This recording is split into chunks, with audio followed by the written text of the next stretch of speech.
नमस्कार। आज हम डिस्कस करेंगे एचपीएसएससी का प्रीवियस पेपर। जो एचपीएसएससी का प्रीवियस पेपर है ये हम डिटेल में डिस्कस करेंगे और इसका हम एचपी जीके का सेक्शन आज डिस्कस करेंगे।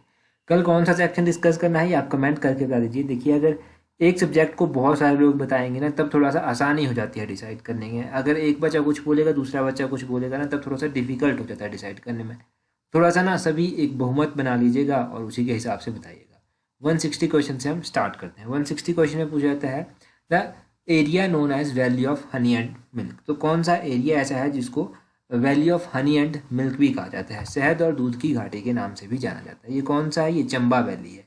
ऑप्शन बी सही आंसर है। कई बार मैंने आपको बताया है। क्वेश्चन एक ये भी बनता है कि कुनिहार घाटी कहाँ पर स्थित है। कुनिहार घाटी कहाँ पर है? ये सोलन में पड़ती है। क्वेश्चन ये भी बनता है कि दून घाटी कहाँ पर है। दून घाटी कहाँ पर है? ये भी सोलन में पड़ती है। बलहा घाटी कहाँ पर है? बलहा घाटी मंडी में पड़ती है। और इसके अलावा पब्बर घाटी को जो है वो रोहड़ू घाटी के नाम से भी जाना जाता है। बसपा घाटी हो गया, बसपा घाटी को जो है वो सांगला घाटी भी कहा जाता है। ये हमने कल भी रिवाइज किया था, आज भी रिवाइज करेंगे। क्योंकि देखिए, अगर डेली डेली रिवाइज किया जाएगा ना तब एग्जाम में बिल्कुल भी कन्फ्यूजन नहीं रहेगा और क्वेश्चन जो भी आएगा, ऑप्शंस जो भी होंगे, आप एग्जैक्टली आंसर कर कर आएंगे। तो कन्फ्यूजन ना हो इसीलिए ये क्वेश्चन जो है वो डेली डेली डिस्कस किए जाते हैं। आगे पूछते हैं musk deer farm is located at. तो कस्तूरी मृग फार्म कहाँ पर स्थित है? मस्क डियर फार्म कहाँ पर स्थित है? हिमाचल प्रदेश की बात की जा रही है, तो ये कुफरी में पड़ता है। ऑप्शन डी जो है वो सही आंसर है। अब ये कुफरी में पड़ता है मस्क डियर फार्म। इसके बारे में थोड़ा सा जानिए। देखिए, हिमालयन नेचर पार्क आपसे पूछा जा सकता है कि कहाँ पर है। हिमालयन नेचर पार्क जो है वो कुफरी में स्थित है। अब ये जो हिमालयन नेचर पार्क है ना, इसको जो है वो मोस्ट पॉपुलरली जो है वो कुफरी जू भी कहा जाता है। कुफरी जू इसको कहा जाता है। इसकी स्थापना 1992 में की गई थी। अब 1992 में इसको स्थापित किया गया था। इससे पहले यहाँ पर क्या था? इससे पहले ये एरिया जो है एज अ पार्क यूज किया जाता था। किसके द्वारा? मस्क डियर फार्म के रूप में यूज किया जाता था। और 1965 से जो है ये मस्क डियर फार्म के रूप में इस्तेमाल किया जाता था। तो ये थोड़ा सा बेसिक है, एग्जाम पॉइंट ऑफ व्यू से इंपॉर्टेंट हो भी सकता है, पूछ ले जाए, परंतु अगर बेसिक आपको पता होगा तो आप एग्जैक्टली आंसर कर पाएंगे। अब बात करते हैं हिमाचल प्रदेश का स्टेट एनिमल, स्टेट बर्ड और स्टेट फ्लावर। देखो, हिमाचल प्रदेश का स्टेट एनिमल है स्नो लेपर्ड। हिमाचल प्रदेश का स्टेट बर्ड कौन सा है? ये है western tragopan. Western tragopan presently जो है वो हिमाचल प्रदेश का स्टेट बर्ड है। और अगर हम बात करें हिमाचल प्रदेश का स्टेट फ्लावर क्या है, हिमाचल प्रदेश का जो स्टेट फ्लावर है वो है पिंक रोडोडेंड्रॉन। ये जो है हिमाचल प्रदेश का स्टेट फ्लावर है। कई बार क्वेश्चन पूछा जाता है कि प्रेजेंटली हिमाचल प्रदेश का स्टेट एनिमल कौन सा है। तो स्टेट एनिमल हिमाचल प्रदेश का स्नो लेपर्ड है। एक बार क्वेश्चन ये पूछ लिया गया कि स्नो लेपर्ड से पहले जो था वो हिमाचल प्रदेश का स्टेट एनिमल कौन सा था। तो स्नो लेपर्ड से पहले हिमाचल प्रदेश का स्टेट एनिमल था मस्क डियर। ये जो था ये स्नो लेपर्ड से पहले था। ये आपको याद होना चाहिए क्योंकि ये इंपॉर्टेंट है।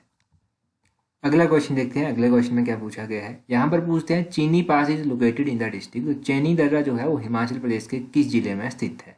देखो, ये दर्रा काफी इंपॉर्टेंट दर्रा है, चैनी दर्रा। ये दर्रा जो है चंबा में पड़ता है। ऑप्शन डी जो है वो सही आंसर है। अब देखो, इस तरह के और भी दर्रे हिमाचल प्रदेश में है। हिमाचल प्रदेश के चंबा की हम बात करते हैं। साच दर्रा, साच दर्रा चंबा को पांगी से जोड़ता है। पादरी दर्रा जो है चंबा को जम्मू से जोड़ता है। दराती दर्रा जो है चंबा को पांगी से जोड़ता है। ये जो साच दर्रा है ना, ये काफ़ी इंपॉर्टेंट दर्रा है। इस दर्रे को आप खास तौर पर याद रखिएगा। अगर और दर्रे की बात करूं जो कांगड़ा को भरमौर से जोड़ेंगे तो इनमें निखोरा पास आ जाता है कि कई बार एग्जाम में पूछा गया है। इंद्रहार पास आ गया है, ये भी कांगड़ा को भरमौर से जोड़ता है। ये दो दर्रे जो था एक बार एक साथ ही एग्जाम में पूछ लिए गए थे। और अगर हम बात करें कि चंबा को कांगड़ा से और कौन कौन से दर्रे हैं जो इन दोनों के बीच में स्थित है, जैसे कि आपके पास हो गया तोरी दर्रा हो गया, वारू दर्रा हो गया। ये भी चंबा और कांगड़ा को आपस में जोड़ते हैं या फिर इनके बीच में स्थित हैं। भीम घसूतड़ी दर्रा हो गया। ये सारे के सारे दर्रे इंपॉर्टेंट है। एक बार वारू दर्रा एचपी एलाइड सर्विसेज में भी पूछा गया था, तो इसके बारे में भी याद रखिए कि ये चंबा और कांगड़ा का जोड़ने वाला एक दर्रा है या फिर इनके बीच में एक दर्रा है। अगला क्वेश्चन देखते हैं 163। यहाँ पर पूछते हैं the valley of Chandrabhaga is called as. तो चंद्राभागा घाटी को किस नाम से जाना जाता है? देखो, ये जो चंद्राभागा वैली है इसको अन्य किस नाम से जाना जाता है? इसको जो है वो पत्तन वैली भी कहा जाता है। ऑप्शन ए जो है वो सही आंसर है। कई बार सीधे तौर पर पूछ लिया जाता है कि पत्तन वैली कहाँ पर पड़ती है, कि लाहौल स्पीति में पड़ती है। अब चंद्रा भागा की बात करें तो चंद्रा भी एक नदी है, भागा भी एक नदी है। चंद्रा और भागा नदियां जहां पर आकर आपस में मिलती हैं उस नाम का स्थान है तांडी स्थान। ये चंद्रभागा नदी ही आगे चलकर जो है वो चेनाब के नाम से भी जानी जाती है। और चेनाब नदी की बात करें तो चेनाब नदी जो है इन टर्म ऑफ वॉल्यूम जो है वो हिमाचल प्रदेश की सबसे बड़ी नदी है, ये इन टर्म ऑफ वॉल्यूम है। और अगर हम लॉन्गेस्ट रिवर की बात करें कि सबसे लंबी नदी कौन सी है, तो वो सतलुज नदी सबसे लंबी नदी हिमाचल प्रदेश की जानी जाती है। और in term of volume Chenab नदी याद किया जाती है। चेनाब नदी का वैदिक नाम एग्जाम में पूछ लिया जाता है। इसका वैदिक नाम अस्किनी है। वैलीज के बारे में बात करने की जरूरत एक बार फिर से नहीं है, क्योंकि वैलीज मैं आपको अभी स्टार्टिंग में ही बता चुका हूँ। अगला क्वेश्चन देखिए, क्वेश्चन नंबर 164 में पूछते हैं, who was the first lady governor of Himachal Pradesh. Himachal Pradesh की पहली महिला गवर्नर कौन थी। अब देखो दो क्वेश्चन यहाँ से बनते हैं। पहले तो एक क्वेश्चन मैं आपको ये बता देता हूँ कि डायरेक्टली क्या क्वेश्चन बन सकता है एग्जाम में। क्वेश्चन ये बन सकता है कि हिमाचल प्रदेश की पहली महिला गवर्नर कौन थी। तो इनमें से कोई भी हिमाचल प्रदेश की पहली महिला गवर्नर नहीं थी, क्योंकि हिमाचल प्रदेश की पहली महिला गवर्नर कौन थी, फर्स्ट वुमेन जो गवर्नर थी हिमाचल प्रदेश की वो थी श्रीमती शीला कौल। शीला कौल पहली महिला गवर्नर थी, जो कि ऑप्शन में नहीं दिया गया है। तो ये आपका क्लियर हो गया। अब हम कुछ और बातें यहाँ से जान लेते हैं। लेडी गवर्नर, देखो लेडी गवर्नर ये वर्ड जो है तब यूज़ किया जाता है जो गवर्नर होता है उनकी वाइफ के लिए भी ये वर्ड यूज़ किया जाता है। जब राजेंद्र विश्वनाथ आर्लेकर जो था वो हिमाचल प्रदेश के गवर्नर बने थे अभी प्रेजेंटली, तो आपने न्यूज़पेपर में पढ़ा होगा कि विद लेडी गवर्नर, तो उनकी वाइफ का नाम साथ में आता था। तो लेडी गवर्नर उसके लिए भी यूज़ किया जा सकता है। तो हिमाचल प्रदेश के पहले गवर्नर कौन थे, ये बात की जा रही है कि एग्जैक्टली हिमाचल प्रदेश के पहले गवर्नर कौन थे। तो पहले गवर्नर थे हिमाचल प्रदेश के श्री एस चक्रवर्ती। अब हो सकता है कि एस चक्रवर्ती की वाइफ का नाम यहाँ पर पूछा गया हो, परंतु एस चक्रवर्ती के बारे में मुझे तो कुछ इतना जानने को नहीं मिला कि मैं उनकी वाइफ का नाम कहीं से निकाल पाऊँ। तो इसलिए मैं यही मान के चला कि यहाँ पर first women governor Himachal Pradesh की पूछा गया है, जो कि शीला कौल थी। क्वेश्चन थोड़ा सा ना कॉम्प्लिकेट हो गया, शायद कुछ लोगों को समझ भी ना आए। सरोजनी नायडू की अगर हम बात करें तो ये तो नहीं थी। लीला सेठ कौन थी, ये पहली महिला चीफ जस्टिस थी हिमाचल प्रदेश हाई कोर्ट की। और वी एस रमा देवी कौन थी, वो वी एस रमा देवी जो है ये भी गवर्नर रह चुकी हैं हिमाचल प्रदेश की। ये जो है ये गवर्नर थी हिमाचल प्रदेश की 1997 से लेकर 1999 के बीच में। अगर एग्जैक्टली ही बात करें तो जुलाई 26 1997 से लेकर दिसंबर 1 1999 तक जो था ये हिमाचल प्रदेश की गवर्नर रही। तो इन तीन ऑप्शंस के बारे में तो आप बिल्कुल क्लियर हो गए, और पहली महिला गवर्नर का आपको पता चल गया। पहली महिला चीफ जस्टिस हाई कोर्ट की कौन थी उनके बारे में पता चल गया। हिमाचल प्रदेश विधानसभा की पहली महिला स्पीकर कौन थी उनके बारे में भी जान लीजिए, वो थी श्रीमती विद्या स्टोक्स। तो श्रीमती विद्या स्टोक्स का नाम भी काफ़ी इंपॉर्टेंट है। तो ये सब बेसिक से क्वेश्चन यहाँ से बन जाते हैं। बस थोड़ा सा एग्जैक्टली जो उन्होंने शब्द यहाँ पर यूज़ किया है लेडी गवर्नर ना, उसको लेकर मुझे तो कन्फ्यूजन हो गया। आप लोगों को इसके बारे में पता था या फिर नहीं था, परंतु मैंने फिर भी एक बार आपको बता दिया ताकि कन्फ्यूजन ना रहे। अगला क्वेश्चन देखिए, अगले क्वेश्चन में पूछते हैं Himalayan hill state regional council was formed in which year. तो Himalayan hill state regional council की स्थापना कब की गई थी। इसको जो है वो HHSRC भी कहा जाता है, Himalayan hill state regional council. तो इसकी स्थापना कब की गई थी, ये क्वेश्चन कई बार एलाइड के एग्जाम में भी पूछा जा चुका है, HS के एग्जाम में पूछा जा चुका है। इस क्वेश्चन का सही आंसर ऑप्शन डी होगा। 1946 में जो था इसकी स्थापना की गई थी। अब 1946 में इसकी स्थापना की गई थी, आपको पता चल गया। इसके बारे में और क्या क्वेश्चन पूछे जाते हैं, एक क्वेश्चन पूछ जाता है हिमालयन रियासती प्रजामंडल की स्थापना कब की गई थी। हिमालयन रियासती प्रजामंडल की स्थापना 1938 में की गई थी। हिमालयन रियासती प्रजामंडल के बाद जो है वो कुछ और प्रजामंडल्स के बारे में पूछ जाता है कि जैसे कि सिरमौर प्रजामंडल की स्थापना कब की गई। तो सिरमौर प्रजामंडल की स्थापना 1939 में की गई थी। कुनिहार प्रजामंडल की स्थापना कब की गई थी, कुनिहार प्रजामंडल की स्थापना भी 1939 में ही की गई थी। धामी गोलीकांड के बारे में हम कितनी बार पढ़ चुके हैं, कब हुआ था ये 1939 में हुआ था।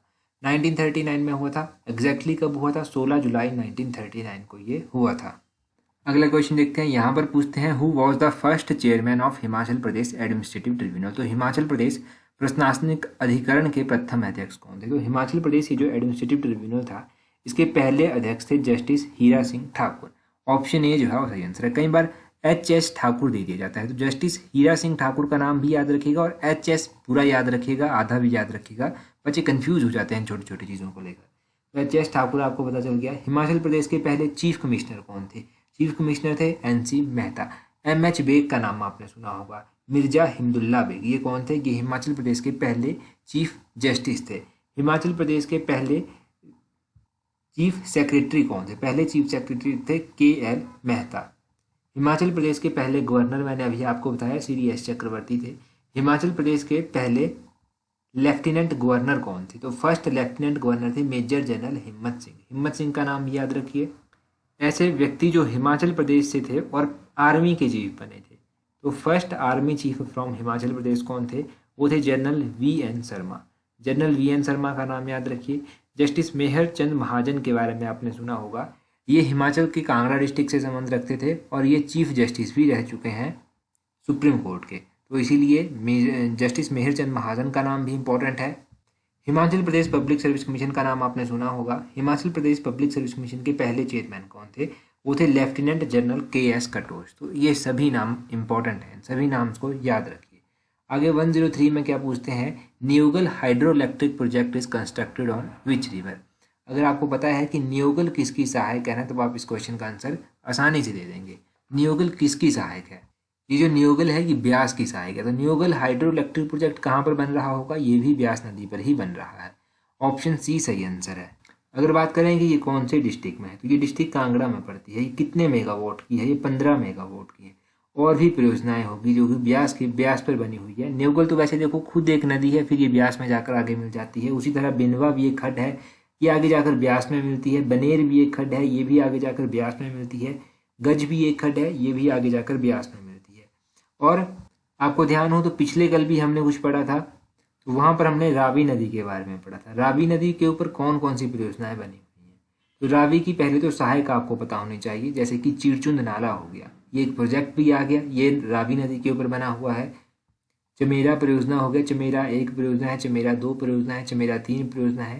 ये तीनों भी रावी नदी के ऊपर ही बनी हुई हैं और चंबा में स्थित है।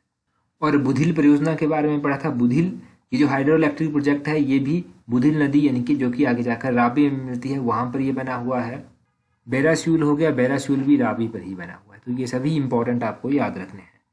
आगे पूछते हैं गौरी देवी का टिब्बा is located in which district of Himachal Pradesh. तो गौरी देवी का टिब्बा हिमाचल प्रदेश के कौन से जिले में पड़ता है?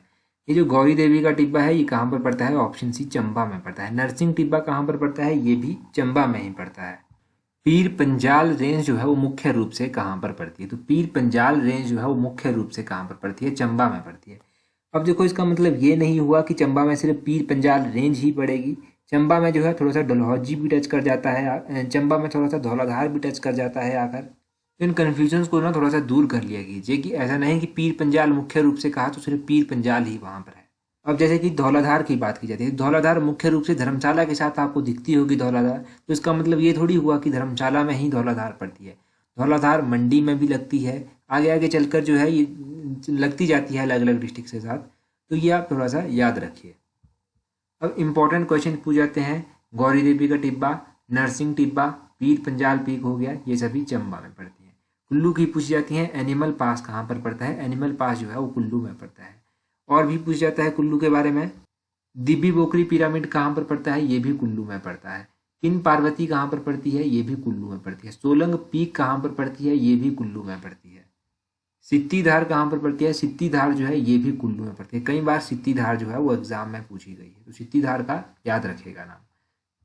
मुलकिला ग्लेशियर कहाँ पर पड़ता है? मुलकिला पीक भी है, मुलकिला ग्लेशियर भी है, ये लाहौल स्पीति में पड़ता है। गेफांग कहाँ पर पड़ता है? गेफांग भी लाहौल स्पीति में पड़ता है। मनीरंग कहाँ पर पड़ता है? मनीरंग भी लाहौल स्पीति में पड़ता है। तो ये सब हो गए लाहौल स्पीति के। अगले क्वेश्चन में देखते हैं क्या पूछा गया है 94 में।